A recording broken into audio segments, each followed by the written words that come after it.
Good morning, everyone. Welcome to a brand new edition of the GSMC Basketball Podcast, presented by the GSMC Sports Network. As always, I'm your host, Mehrob Fatemi. We have a packed show lined up for you guys today. We had at least one shocking outcome. The other one still being a great game. Hold on here. Let's stop that buffering you guys are seeing. Sorry about that.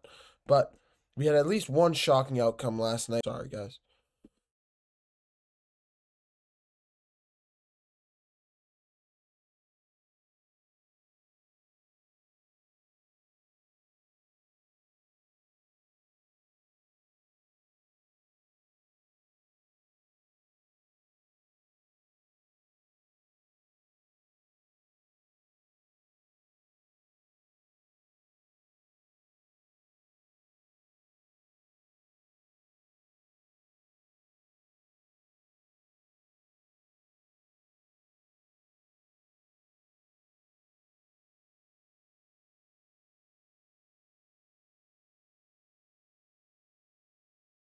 Alrighty, guys.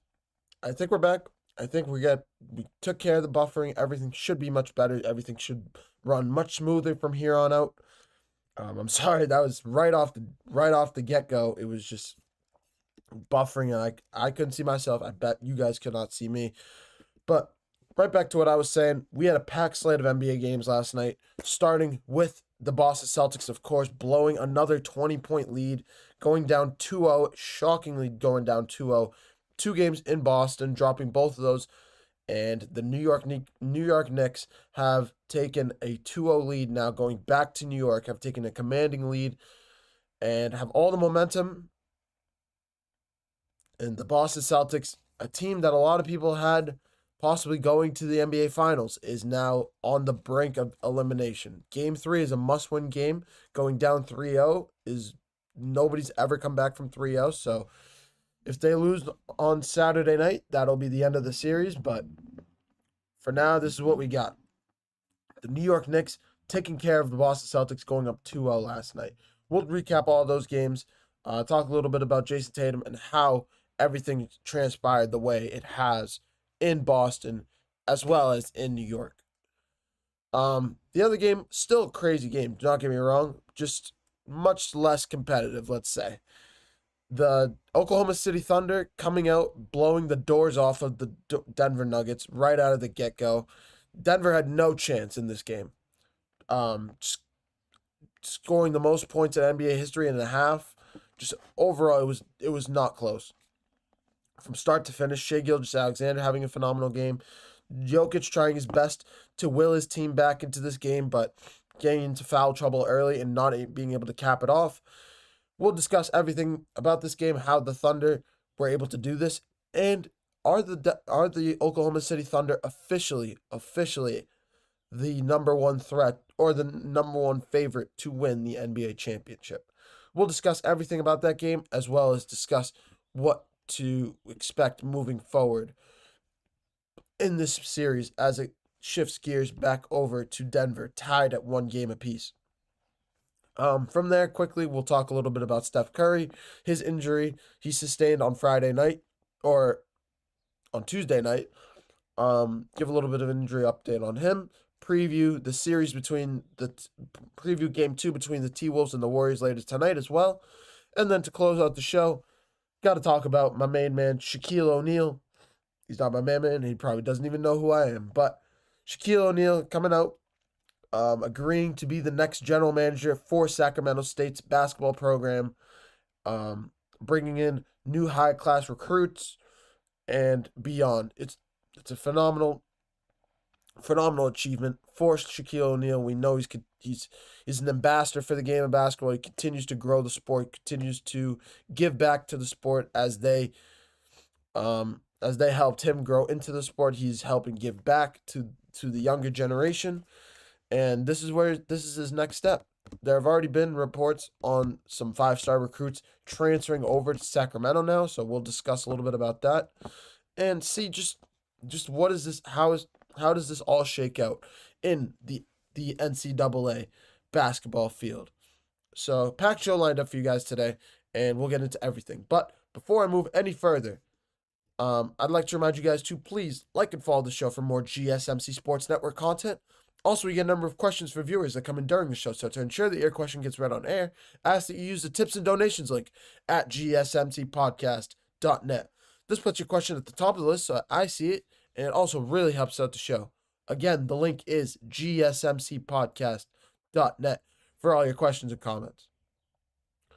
But let's get right back into it here. It was the longest intro of all time. We had to deal with some technical difficulties, but now we're here. Top of the show, first segment. And as much as this hurts me, because I am a Celtics fan, we have to show the news. We got to tell the news as we saw it last night. We have to explain the facts to all the New York Knicks fans. First and foremost, congratulations to you guys. 2 massive wins.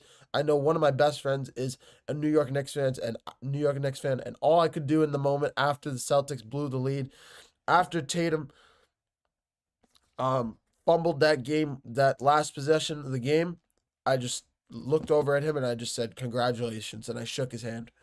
That is all we can do as Celtics fans right now. All we can do is, all right, we're all upset, we're all angry, this is one of the most painful days of Celtics basketball that I could think of, because these were 2 games that the Celtics had in the palm of their hands. 2 of them. Both of them 20-point leads going into the 4th quarter. Both of them going down to the last possession. The game 1 going to overtime. Game 2, you had the ball in your hands as time expires. But let's break this down. Bro, I keep turning off these games thinking it's over and these teams keep coming back. I know, Andre, it's crazy. It's crazy. I did that in game 1. I couldn't do that in game 2 between the Celtics and Knicks. I did it in game 1. I couldn't do it in game 2. But if we're going to look through this, we got to look through it properly. Major props to Mikal Bridges coming back and getting hot in that 4th quarter. Major props to Josh Hart. This team is reminding me of the 18 Rockets living in... We're going to get to that because I've said this before. Actually, I'll just say it now. I'm so happy you said that. I won't forget. The Boston Celtics right now, this is the Joe Mazzulla. Tell me if I'm wrong, Andre, but the Joe Mazzulla system reminds me so much of the Mike D'Antoni system back in the day. We heard everybody talk about it. It's not that they don't shoot too many threes. They just said, oh, we're not shooting enough threes. We got to get more wing guys. We got to build the team around Jason Tatum and Jaylen Brown. Keep shooting threes. Just make it the best, highest percentage shot on the floor. They didn't learn from the Rockets back in the day. They didn't learn from Steph Curry in 2016. They didn't learn from Oklahoma City in 2015. And here we are. I've said this before many times. Joe Mazzulla reminds me so much of the Mike D'Antoni Houston Rockets. The team with Ime Udoka would be unstoppable. Yeah, I know, man. Like, 2022 was one of the best years, one of my favorite Celtics years, and seeing that team go from the grit, the grind that team had, the poise, going through adversity, like they were the ones coming back from leads, or coming back from leads. The other team was blowing leads. So now the script has just been flipped on us. But yeah, the X factor in this one was Karl-Anthony Towns. 21 points, 17 rebounds for Karl-Anthony Towns. And the reason for that is like I mentioned in the preview yesterday, it's about Kristaps Porzingis. Kristaps Porzingis, whether he's playing hurt, whether he's playing sick, I have no idea what's going on with Porzingis. We saw him in game 1. He got pulled in the second half. Joe Mazzulla benched him. Even last night, he came off the bench. I've never seen Kristaps Porzingis come off the bench unless he's injured, unless he's sick. And he's playing like he is. He's playing like he's hobbled. Either he's hobbled or Karl-Anthony Towns is showing up like the second coming of Karl Malone and just giving him the business every time in the low post. Something I've never seen Karl-Anthony Towns do. Karl-Anthony Towns is one of those players, at least in my time of watching him, he's one of the... Do I really want... on a day that Karl-Anthony Towns does well, I don't really want to trash him, but Karl-Anthony Towns is known as a shooting big man. He's not the guy with his back against the basket, using his footwork, trying to get to the low post. We saw him have trouble with Jalen Duren against the Detroit Pistons. The reason he had success in games 3 and 4 is because he was using his shot. He was shooting the ball ridiculously. If you guys remember the shot behind the basket with 3 minutes to play in game 4, the honestly, he did it 3 or 4 times, shooting it from 40 feet away, way beyond the 3-point arc with 3 minutes left to go in games. He did it in games 3, 4, 5, and 6. This is what Karl-Anthony Towns does. He's a shooting guy. He does not play with his back against the basket most of the time until now. For whatever reason, he's figured out how to do it now, and it's paying dividends out for this New York Knicks team. So, yeah, major props to Karl-Anthony Towns for him stepping up and playing at a high level. And yeah, the Knicks going on a 21-4 run in the fourth quarter. The Celtics not being able to score a basket for 6-7 minute stretch.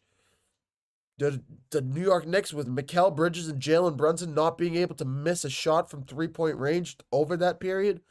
There was a lot to do with how the Knicks came back in this game. And I thought with how the Celtics were playing, every time, they were demolishing the Knicks in this game. 2/3 of this game, up until midway through the third quarter, they were obliterating. It looked like this was going to be a 20, 25, 30-point win. Like a casual one like we saw in the regular season from the Boston Celtics.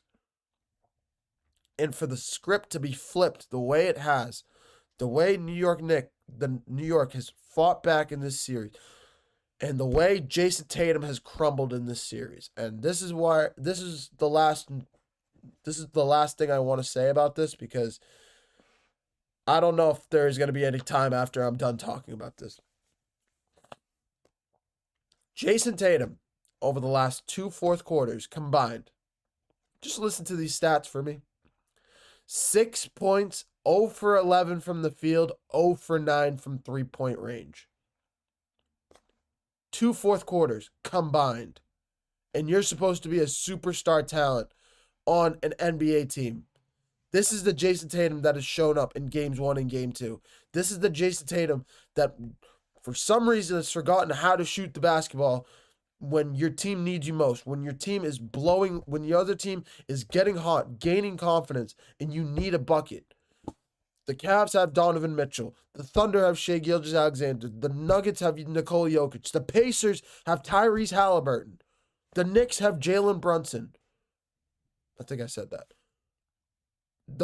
If we want to keep going down the list, I can. Every team has a closeout score.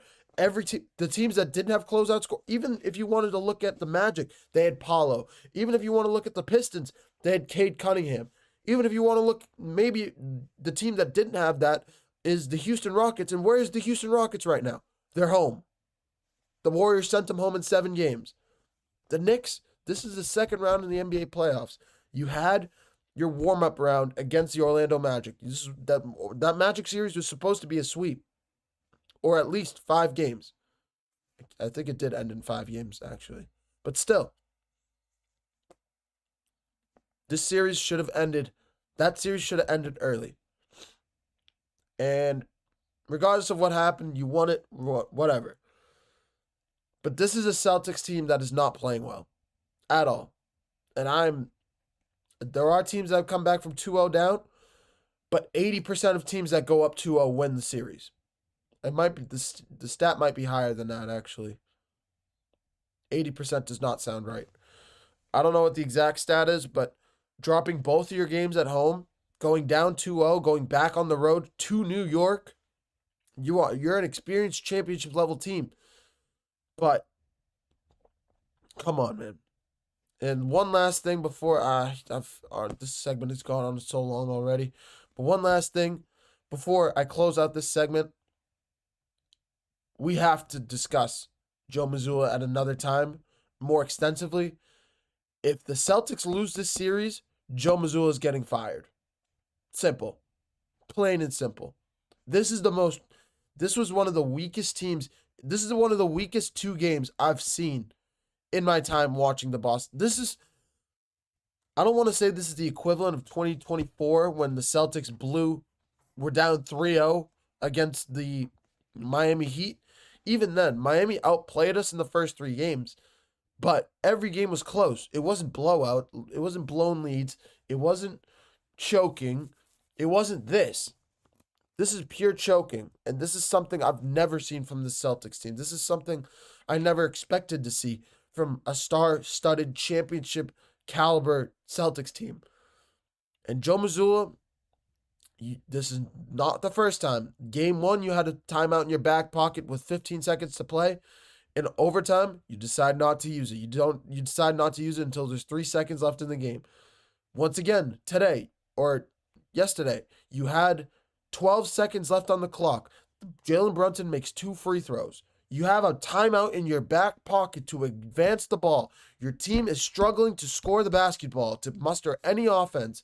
And you say, oh, no, they'll be fine. Push them out there. What are you doing? What are you doing? Your team is struggling to shoot, to score any offense, to get anything going offensively. You're sputtering. You have a timeout in your back pocket. You have an opportunity to draw a play up, get the ball into Jason Tatum's hand in a clean and concise fashion, organized play. Instead, you get Jason Tatum that dribbles the ball up with 12 seconds left, goes into an ISO situation, puts the ball into a corner, gets triple covered, and then the game is over. You don't even get an opportunity to score the basketball. There was a lot of things wrong with this game. That shot took me over the top with this team. But Joe Mazzulla, you are on the hot seat right now, my friend. If you do not clean this up, you better force a Game 7, and that Game 7 better come down to the last possession. Because if you blow another series lead, your job will be done by the end of this year. And I don't think you're coming back from this series if you blow another lead. The Knicks can win another game, and I already think if you're going to win, you're probably going to go 7. But, oh my God, last night drove me up a wall and parked me on the cliff's edge, because that was one of the worst roller coaster rides I don't ever want to be a part of ever again as a fan of a basketball team. That was the longest segment I've ever done on the show. I'm so sorry about that. With the technical difficulties, I decided to extend it a little bit longer. But I'm going to take a short break. Coming up next, I'm going to take a look at the Oklahoma City Thunder blowing out the Denver Nuggets in Oklahoma City. We're going to talk a little bit about Shai Gilgeous-Alexander, what happened, how some broken records that the Oklahoma City Thunder did, breaking the halftime record with 87 points in the first half. And we'll discuss all about that game, recap the entire game. You're watching the GSMC Basketball Podcast, brought to you by the GSMC Sports Network. Don't go anywhere. I feel like I'm losing my mind. Is everybody in the world blind? Please, Lord, give me a sign, a sign. I feel like I'm losing my mind. Is everybody in the world blind? Please, Lord, give me a sign, a sign. I wanna be the greatest. Everybody on the fake shit. I look around and feel like everybody is the fakest. I make this every day and I'm impatient, hoping one day I blow up from the basement. Statement, the top is so vacant. I don't hear shit that I think is amazing. Waiting for my day when I'm playing sold out shows for 1,000 faces. Hey, give me that crown, get in my way and to be put down. It ain't your place, all this my town. If I want that shit, then I'll get it right now. I'm losing it, the noose it fits. I'm losing shit, a stupid myth. You choose to live or choose to dip. You choose to fight or lose your grip and lose a gift. I feel like I'm losing my mind. Is everybody in the world blind? Please, Lord, give me a sign, a sign. I feel like I'm losing my mind. Is everybody in the world blind?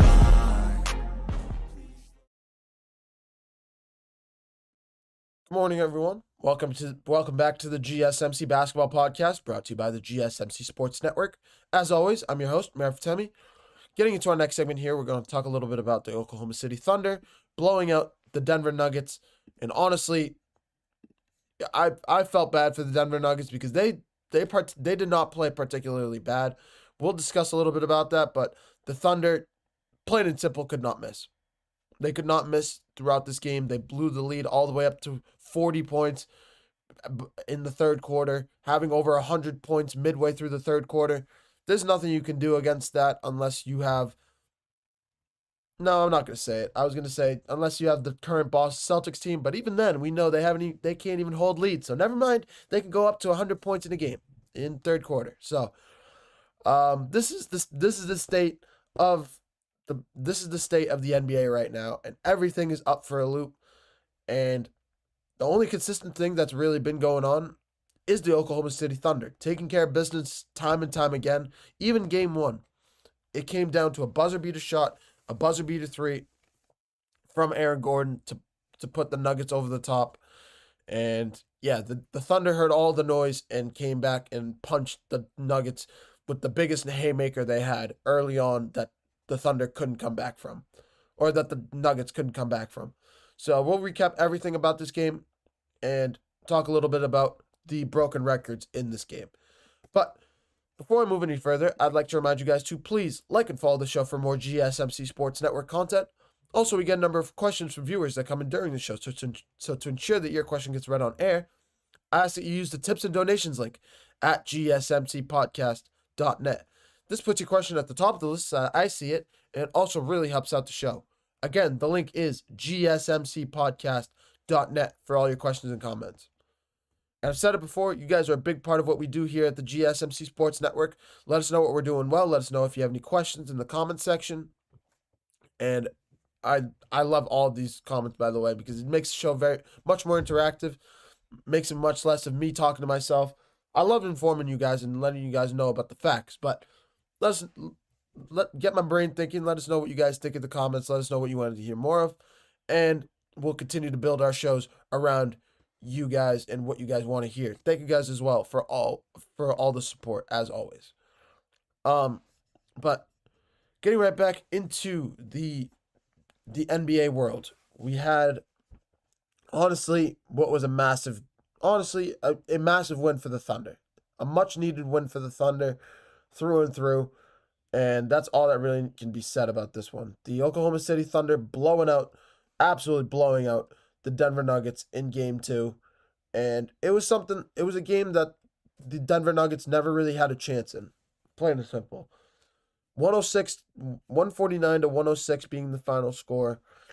And yeah, this game was over quick, fast, and in a hurry, if we're being honest. The Thunder finishing the first half with 87 points.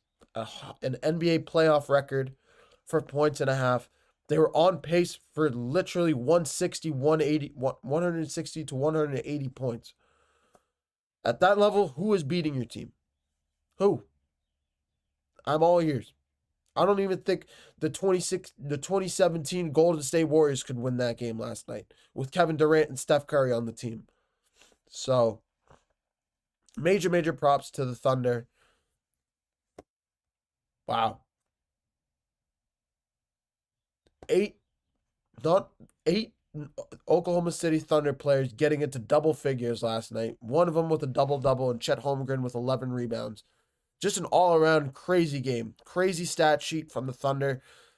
And yeah, this team could not miss. Plain and simple. Shooting 44% from three, 56% from the field.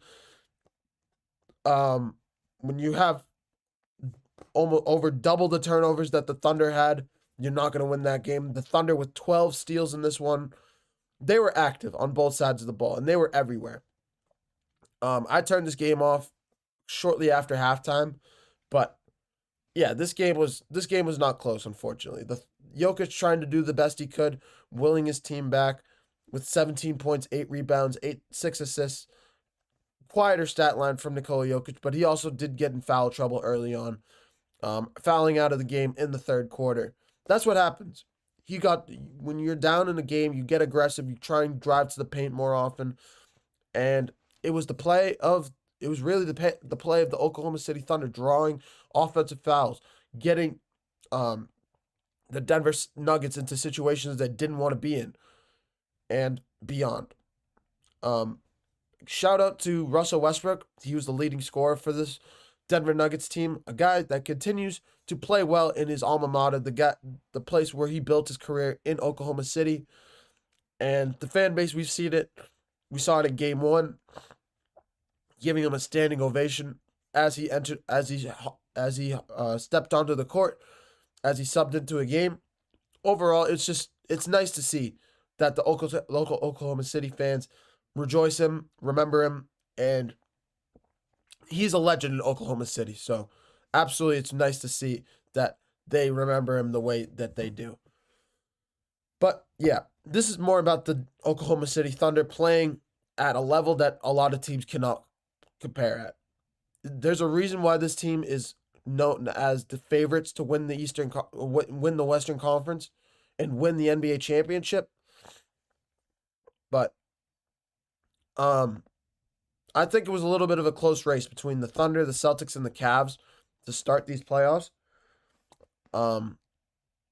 With the Cavs falling down 2-0 against the Indiana Pacers, that's taken a hit. The Celtics falling down 2-0, that's taken a hit. The only team that's still hanging on, even though losing game 1, to play like this in a game 2 really solidifies you as the favorite to win the NBA championship, I'd say.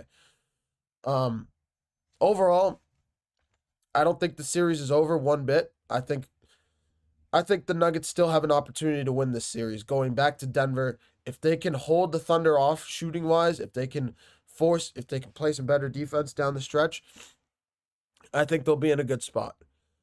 But that's a big if, of course. It really is. Because this Thunder team can play defense, they can score the ball. When you have a team like the Nuggets that's really top-heavy with Nikola Jokic and Jamal Murray, outside of him, you need a guy like an Aaron Gordon to step up. You need a guy like Michael Porter Jr., who's really struggled in this series to step up. You need Christian Braun to have more than 3 points in a game 2. You need Russell Westbrook to continue to play at a high level in Denver if he can off the bench. This is what you need if the Nuggets want to even have an opportunity to make this a series once again. And I think they can, but I think this series goes at least 6 games. I think the Nuggets win at least one more game. But the Thunder are one of the best teams in the league. They're one of the most overpowered teams in the league. They're one of the best all-around teams. And this is a roster. This Sam Presti, the GM of the executive for the Oklahoma City Thunder, not only has won the Executive of the Year award in 2025. It's well deserved. But he might be one of the best executives in NBA history because this is one of the best rosters, one of the most underrated rosters, all-around best rosters I've seen in a long time from an NBA team. If the Thunder can win the NBA championship this year, shutting down all the haters, calling them young, calling them that it's not their time yet, this and that, and the other. I said it too. I thought they were going to be young. I thought they were one piece away offensively. But the way this team comes together, offensively, is able to defend as a group defensively, plays with poise, keeps their foot on the gas for 48 minutes. The way they're able to play in team basketball the way they do, and they're top. They still have the MVP in the league, but outside of him, they have a very young team. They have Chet Holmgren, they have Lou Dort, Alex Caruso's a vet, Isaiah Hartenstein is a younger player. You have Isaiah Joe. You have Jalen Williams. There's a very, very young team in Oklahoma City right now, and they're brewing something up to be great for the next 5 to 7 years, most likely. That is how good this team is going to be if they can keep their core together for the years to come. So major props to them, winning game 2 in decisive fashion, really, really shutting down all the criticism against them from the Grizzlies series to game 1 in general. Decisive win, they needed it, and this series shifts back to Denver now, tied at 1 game apiece as the next game 3 will be a pivotal game for who gains momentum as this series draws on. But I'm going to take one more short break. When we come back, we're going to take a look at Steph Curry and the Golden State Warriors. These next two segments are going to be a little bit interesting. This is something I haven't done yet, and I'm going to divide the preview for this game tonight. This game between the Golden State Warriors and Minnesota Timberwolves, it's pretty much the same as the Pacers and the Cavs. If the Timberwolves go down 2-0, I think the series is over. If the Warriors can win, if the Timberwolves can win and tie it at one game apiece going to Golden State, I don't like Golden State. This is a big game for Golden State. Without Steph Curry in this game being ruled out, and let's discuss. I'm going to take a short break, and when we come back, there's a lot to unpack with this one. You're watching the GSMC Basketball Podcast, presented by the GSMC Sports Network. Don't touch that dial. Looking for your daily fix of sports talk without having to pay for it? GSMC Sports Network is available on YouTube. Just search GSMC Sports Network. Get your fix of daily sports talk shows on YouTube, absolutely free. NFL, college football, NBA, MLB, MMA, UFC, fantasy football, and so much more. GSMC Sports Network has shows running all day long, with new sports shows starting every 2 hours. Just like on your favorite cable sports channel, except GSMC Sports Network is absolutely free. Just search GSMC Sports Network on YouTube to catch one of your new favorite shows, like the GSMC College Football Podcast, Chip Shot Football Podcast, Hoops and Heels Women's Sports Podcast, GSMC Basketball Podcast, and so many more. Check it out for yourself. GSMC Sports Network, now available on YouTube absolutely free. Search GSMC Sports Network on YouTube right now.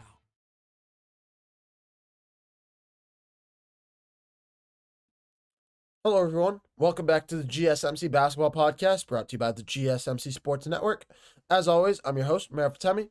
Getting into our next segment here, we're going to talk a little bit about the Golden State Warriors, specifically Steph Curry, his injury, and what it means to this Warriors team, and preview their angle for tonight's game against the Minnesota Timberwolves, because this is such a pivotal game. I decided to split these two teams up and give each of them their respective segments to discuss not only this game, but moving forward into the series as the series draws on. I guess we have to start with Steph Curry. Not even I guess, because this is something that this isn't really, I wouldn't call it a narrative, but this is something that needs to be discussed in Golden State right now. If I'm the Golden State Warriors, if I'm a Golden State Warriors fan, I'm pretty afraid for the Warriors as this series draws on. Steph Curry being ruled with a grade 1 hamstring strain at the moment. An injury, one of those nagging injuries. One of those injuries that a lot of people, when they get them, they are out for at least a week time. Steph Curry is going to be out for Game 3, Game 2, and Game 3. Whether he's out for the rest of the series, that's yet to be seen. It's going to be interesting to see how Steph Curry is able to come back, if he's able to come back in this series. But that is why tonight's game is even more vital. And honestly, all of these games are so... I think tonight specifically is incredibly vital. If the Warriors win this game tonight, I think they have an opportunity to win this series. If they lose tonight and they if they split in Minnesota going back to Golden State, and they lose both of those games in Golden State, which they very easily could, the Warriors could be in a tough position. So, if we're looking at this team right now, let's think back to before the trade deadline. Let's think back to when Steph Curry had his back injury. Without Steph Curry in the lineup, the Warriors have a losing record, plain and simple. I don't know exactly what it is off the top of my head, but I know they're one of the worst. They had a very bad record in the regular season without Steph Curry in the lineup. Now that they have Jimmy Butler on the team since the trade deadline, you have Buddy Hield that's kind of prospering right now. You have Brandon Podziemski, who can be a sneaky number 3 for this team. You have guys around Steph Curry and around this Warriors team that can excel and shoot the ball and score the basketball in general. But Steph Curry is the engine that runs this team. You maybe can win one game, but you're not going to win the series without Steph Curry in the lineup.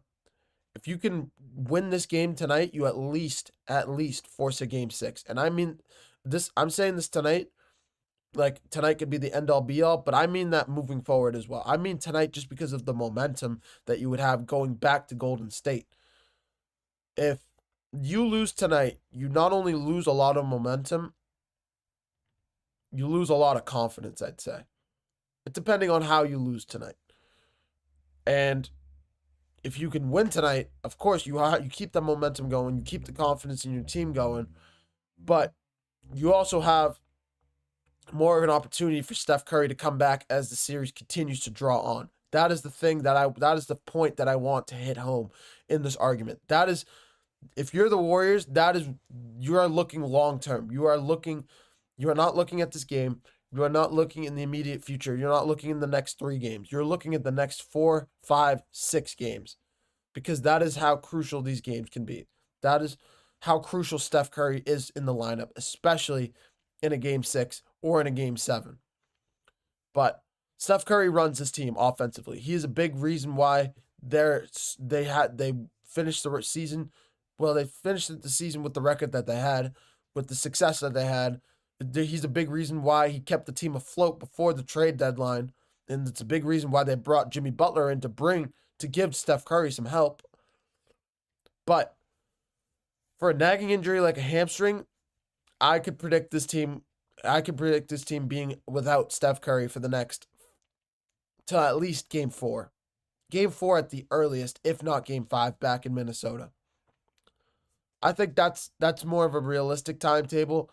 If we're going to look at the doctor, you could say he's not going to come back in the series, or he's not going to come back till game 6 or game 7. But I think from the Steph Curry that I've seen come out and play these last few years, he'll be out in game 2. He'll be out in game 3. But I would be shocked if he's not out there by game 4 or game 5. Because that's the Steph Curry I know. That is when we'll hear more of an update on his injury, and we'll have more of a realistic timeline as the series continues to draw on. But of course, you need to keep your Warriors team afloat. You need to give Steph Curry a chance.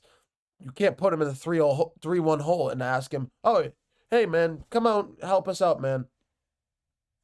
You can't just say, "Hey, can you come out and help us? We need a guy to help us we need another offensive scorer. We're down 3-1 though. We need you to carry us." Look, you're not going to get that Steph Curry. Sure, he'll come out and play. He'll give it his all, but you're giving him almost no chance to win. Tonight is a pivotal game. I'm looking at Mr. Batman, Mr. Robin and Butler himself, Robin and Alfred themselves, and Buddy Hield and Jimmy Butler right now. I don't know if you guys have seen it.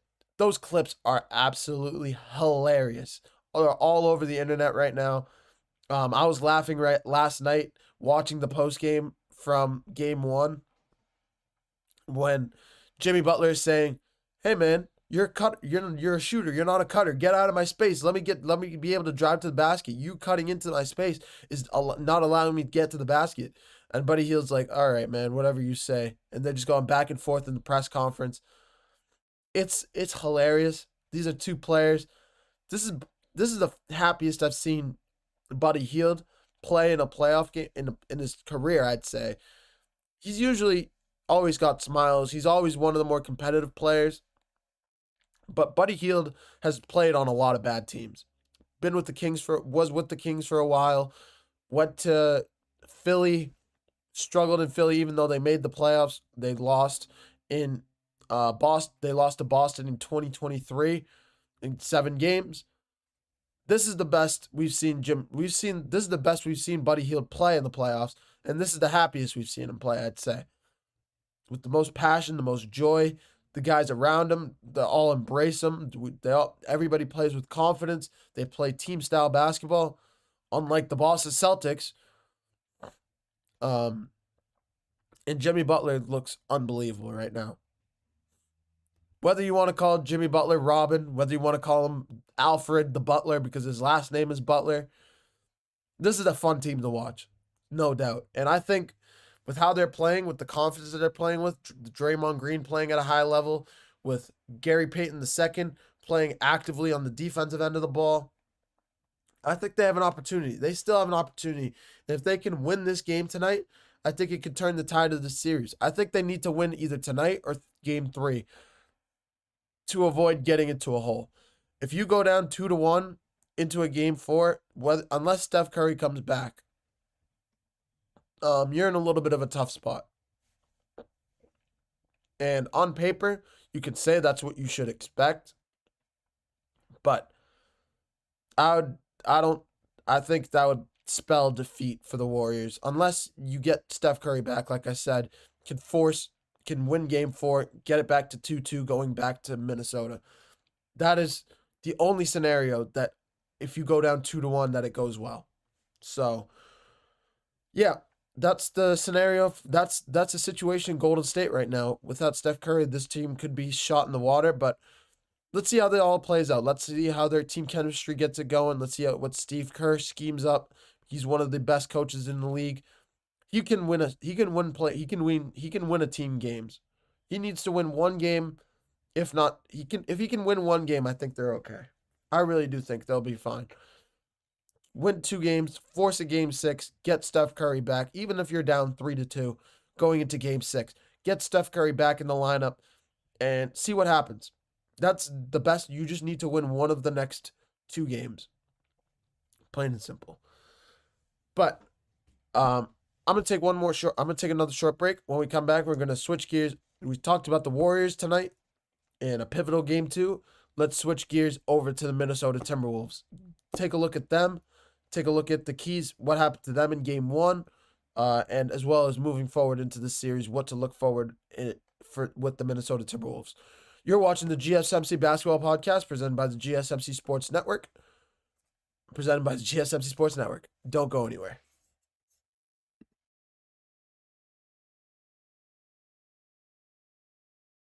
For the best and latest podcasts available anywhere, go to the podcast app on your cell phone and type in GSMC to access free content-rich podcasts on health and wellness, book reviews, sports, entertainment, relationships, social media, movies, technology, finance, and even weird news. Subscribe and download the GSMC Podcast Network's family of shows, available everywhere podcasts are found.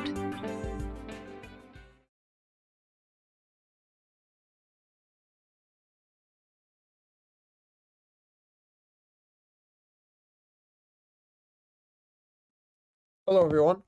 I'm so sorry about that. Welcome back to the GSMC Basketball Podcast, brought to you by the GSMC Sports Network. As always, I'm your host, Mehrob Fatemi.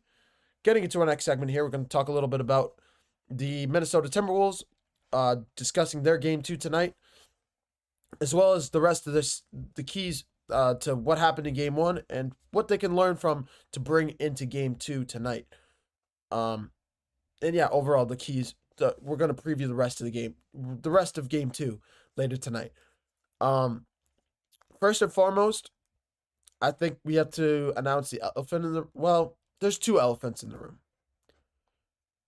We can start with Anthony. Let's start with the team. Sorry. In the last 2 games, from game 5 to game 1, from game 5 against the Lakers to game 1 against the Golden State Warriors, the Minnesota Timberwolves are shooting 12 of 76 from 3-point range. It's an NBA record. Well, I hope it's an NBA record, unless the Celtics just broke that. So I have no idea.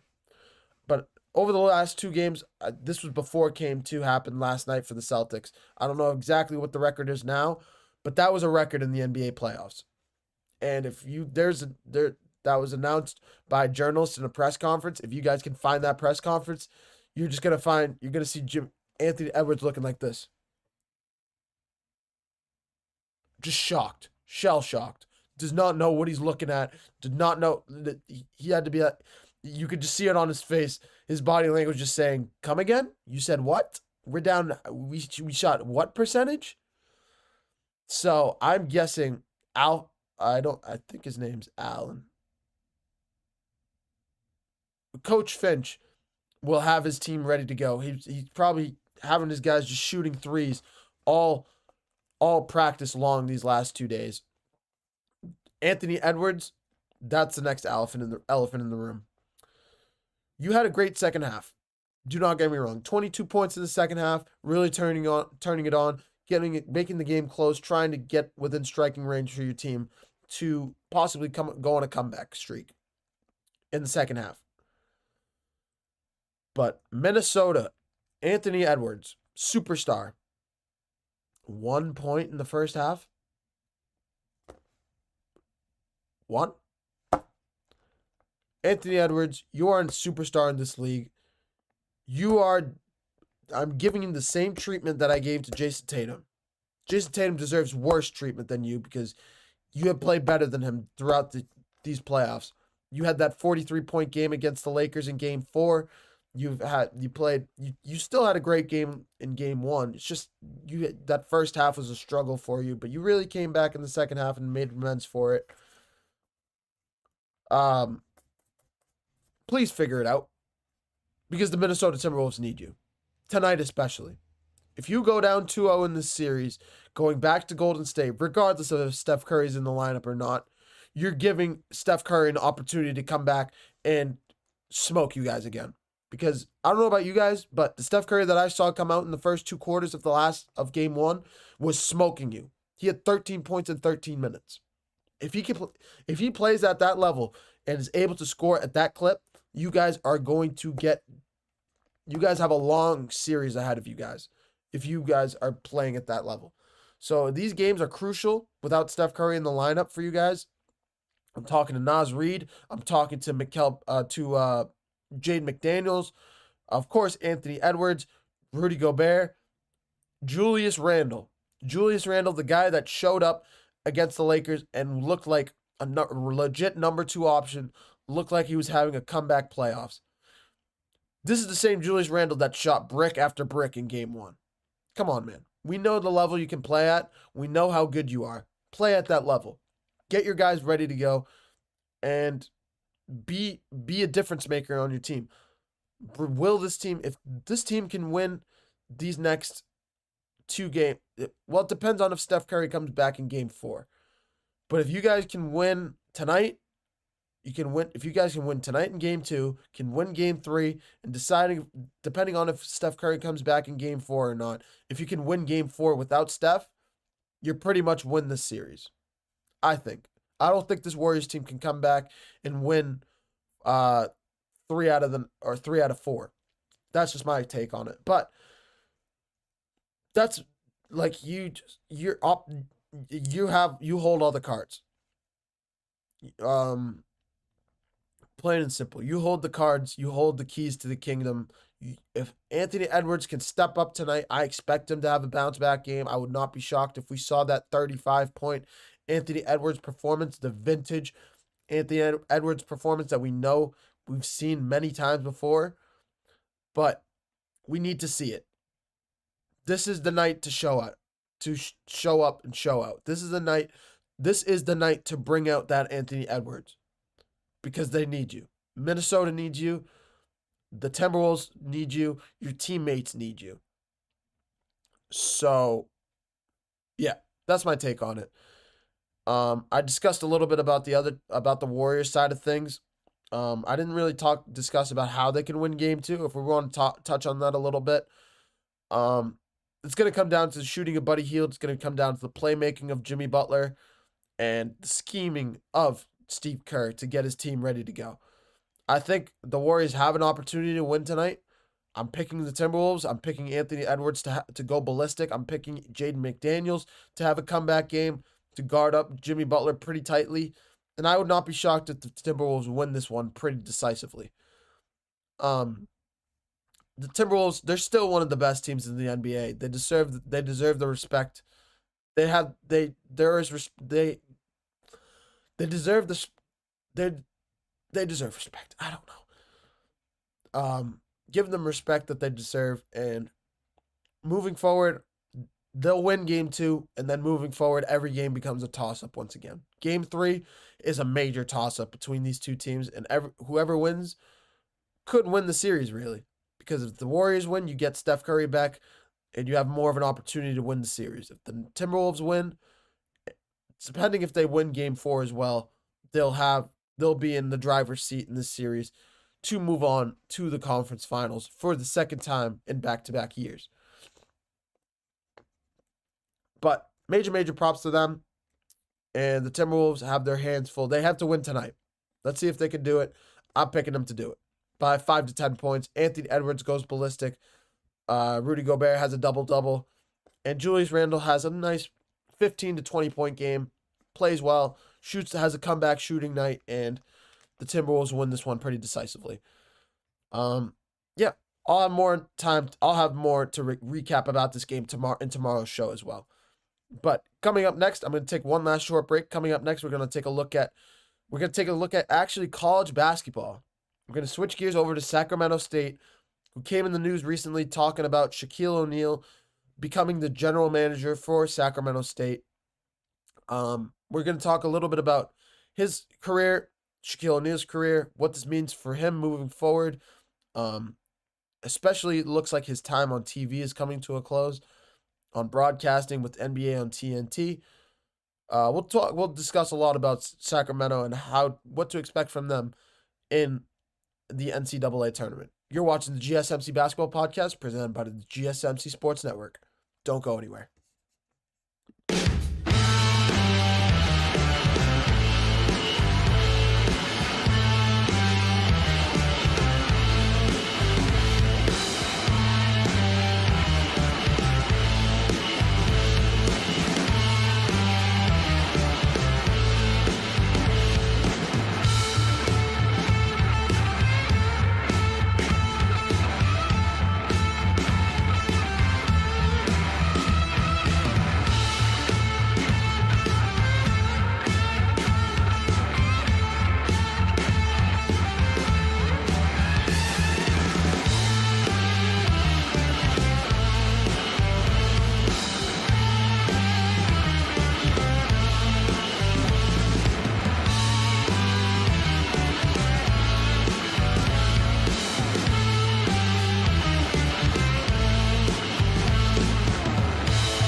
Hello, everyone. Welcome back to the GSMC Basketball Podcast, brought to you by the GSMC Sports Network.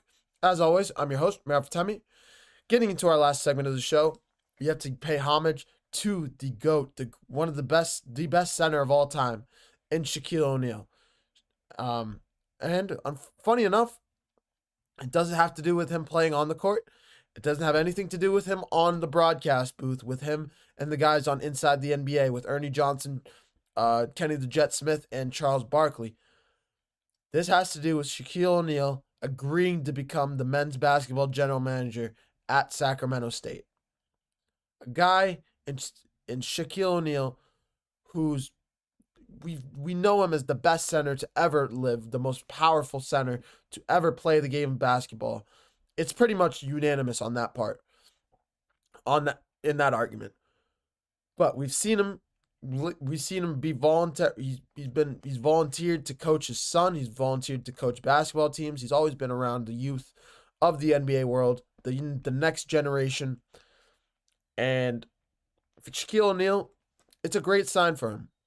We've seen him play on the court in basketball, have a lot of success on the basketball court with 4 championships. We saw him have success in the booth inside the NBA for the last, 15 years now? At least 10 years. We've seen Shaquille 10 to 15 years. And now he goes on the broadcast booth, and with the NBA rights for Inside the NBA switching to ESPN, there have been rumors that the guys are going to disband, that they're going to break up the group, that Ernie Johnson's most likely to split off from the group, and that the rest of the guys as well are going to split off. And this is our first sign outside of Ernie that this group is going to be split up. Shaquille O'Neal agreeing to become the next GM for Sacramento State, to coach this team, to recruit, to bring in the guys needed to talk for NIL, to talk about NIL purposes. Overall, it's great to see Shaquille O'Neal in the NBA world coaching up the next generation of young talent. But this is also a voluntary role for Shaq. His son plays there at Sac State, Shaquille O'Neal. And under coach Mike Bibby, I think this duo could be a great duo in the front office and continue to bring young talent into Sacramento State. To put into perspective, this is in a way this is the basketball comparison to what Deion Sanders did in Colorado. Now, Shaquille O'Neal did not go to a small HBCU and coach his way up, and he is a GM. He did not go to an HBCU like Deion Sanders did, going to Jack State. But Shaquille O'Neal has a lot of knowledge on the game of basketball. He's one of the most talented big men of all time, and he's playing with his son. He's going to coach his son. He's not going to coach his son, but he's going to be working with his son. He's going to bring the players around his son to bring Sacramento State as much success as possible in the near future. And funny enough, they've already done that, bringing in 5-star recruit Mikey Williams. He transferred from UCF, and with the tutelage of Mike Bibby and Shaq, this Mikey Williams is one of the best.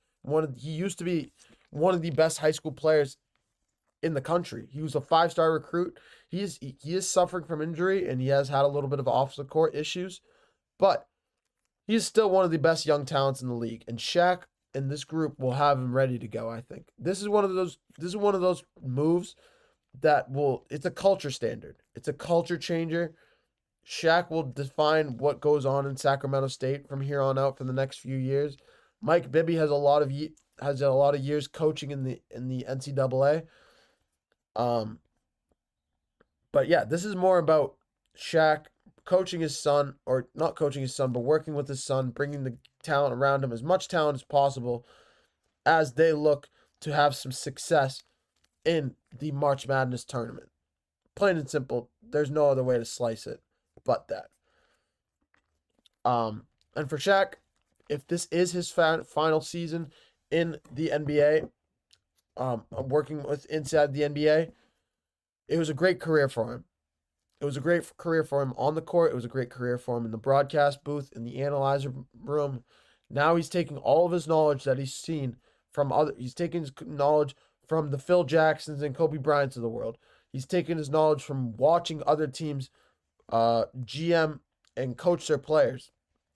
He's cultivating all of that evidence, all of that knowledge, mixing it into a stew and bringing it all to Sacramento State to bring Sacramento State as much success as possible in the near future. So major props to him. Shaquille O'Neal continuing to build a Hall of Fame case, not only on the court, but off the court. He will most likely also be a Hall of Famer in the analyzer, in the broadcast world. I believe there is a broadcast Hall of Fame, for example, where the big names like Jim Nance, Stephen A. Smith, Ian Eagle will most likely go there. There's a lot of big names in the broadcast world, and Shaq is one of them, I think. He's one of those voices that when you turn on inside the NBA, he's one of those guys that you turn it on to listen to. He's one of those entertainment guys. And it's going to be interesting to see if he brings that into Sacramento State. I don't think he will. He shouldn't, if it's me, of course. Like, keep it professional, keep it ready, keep everybody on their toes, everybody ready to go. But with the knowledge that he's picked up on, it would be shocking to me if he did not have success in Sacramento State. But yeah, Sacramento State hasn't really had a whole lot of success in the NBA in the NCAA tournament. I was trying to figure out their record in between the break. Let me find it really quick.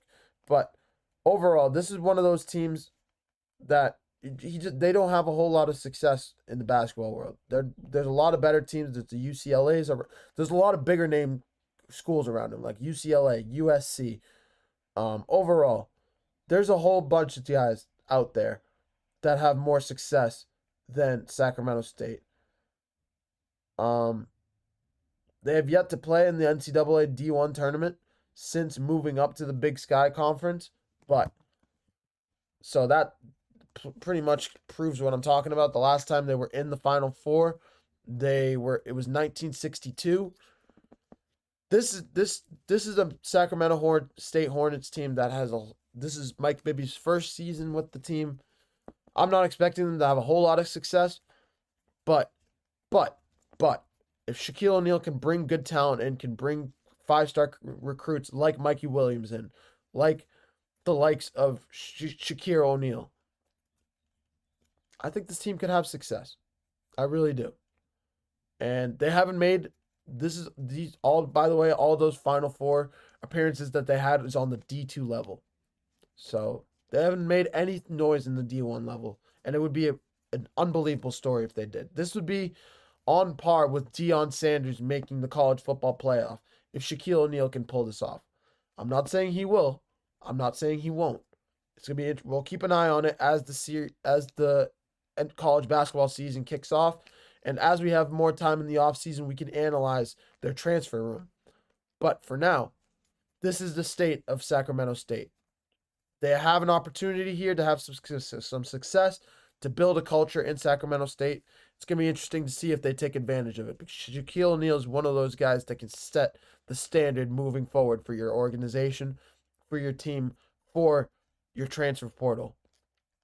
So, we'll see how this all transpires as the college football season begins, as the college football world continues, as the transfer portal continues to make noise. But yeah, that's going to do it for me for the show. It was another unbelievable show as well. It was a tougher fifth segment of the show just because we're so locked into the NBA right now. We truly are so locked into the NBA right now with how close everything is, with the state of it's the second round of it's the quarterfinals of the NBA playoffs, and everything is so unbelievably active. There's so much going on, plain and simple. That sneaking in NCAA basketball, while it can be tough, it's hard to sometimes switch gears just because college basketball hasn't been a thing since March and we are now in May. But thank you guys for another wonderful show. We have another massive show lined up for you guys today. Or we have another packed slate of basketball games tonight. Only one game, unfortunately, with the Warriors and Timberwolves, but it should be a great game, tipping off at 9 o'clock tonight. It should be a great game. So I highly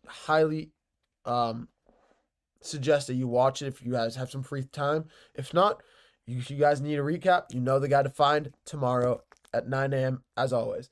Thank you guys for tuning into the GSMC Basketball Podcast presented by the GSMC Sports Network.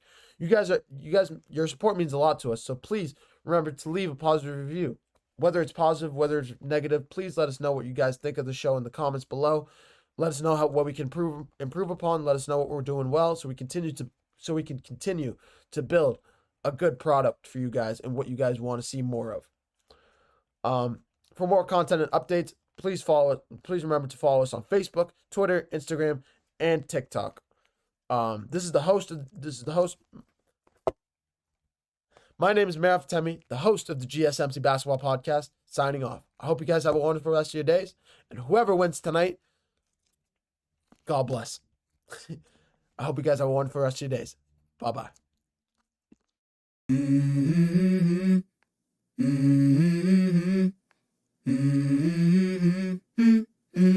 Let's go. I wake up to a little bit of drool on my pillow, feel like it's gonna be a bad day. Yeah, I'm tired of shit, and the coffee ain't hit yet, damn, ain't that great. I don't wanna go to